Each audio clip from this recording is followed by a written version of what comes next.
అలాంటి వ్యక్తిని చూసినప్పుడు నాకు అనిపిస్తుంది, ఈరోజు ఇక్కడ ఎవరైతే కోవల్ నాయుడు కానీ రామరాజు గారు కానీ పార్టీకి అనలేని సేవలు చేస్తున్నారు.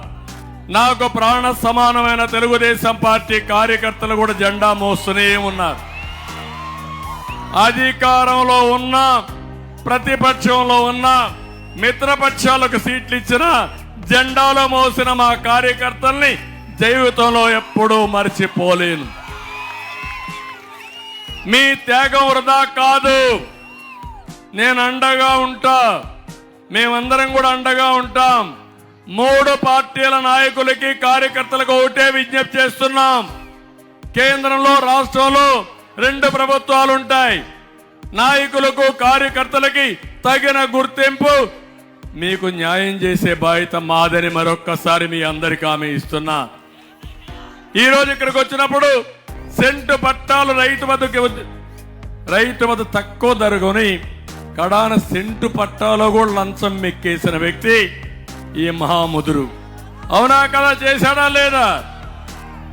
ఇంకో పక్క ఈరోజు మీరు చూస్తే అక్రమ రవాణాతో ఇసుక ఎంత సంపాదించాడు తమ్ముళ్ళు? ఎన్ని కోట్లు?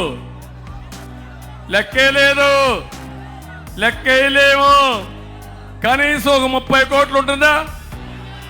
30 ఇచ్చిన 30 కోట్లు ఒక ఇసుకలో కొట్టేసిన మహాముదురు మీ ఎమ్మెల్యే.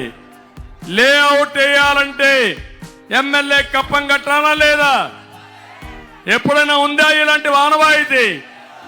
అంటే జగన్మోహన్ రెడ్డి, నువ్వు ఇచ్చిన చనువిది, నువ్వు నేర్పించిన విద్య, అది గుర్తుపెట్టుకోమని కూడా కోరుతున్నా. నేను ఒకటే చెప్తున్నాను, ఈ గవర్నమెంట్ లో ఇష్టానుసారంగా ప్రజల ఆస్తులు మేసిన ప్రతి ఒక్క వ్యక్తిని కక్కించే బాధ్యత, వాళ్ళందరిపైన యాక్షన్ తీసుకునే బాధ్యత మాది. సముద్రపు కోతకు గురవుతున్న పెదమైన వాని లంక గ్రామానికి ప్రొటెక్షన్, మన రక్షణ వాళ్ళు కావాలన్నారు. తప్పకుండా గోడ నిర్మిస్తాం. మత్స్యకారులకు మళ్ళీ హామీ ఇస్తున్నా.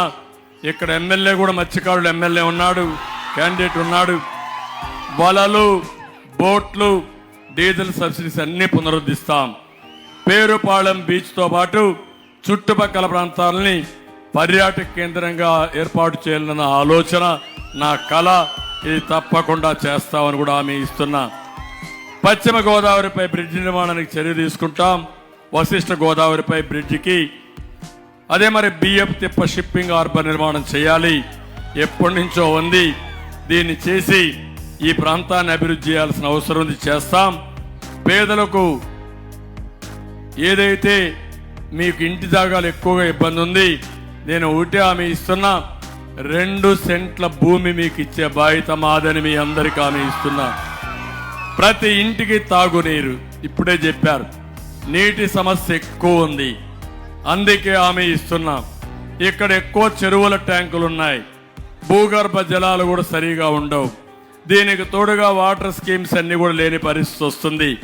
అందుకే నేను ఇచ్చే హామీ, మీ అందరికీ తప్పకుండా వాటర్ స్కీమ్ పెడతాం. అందరికీ సురక్షితం.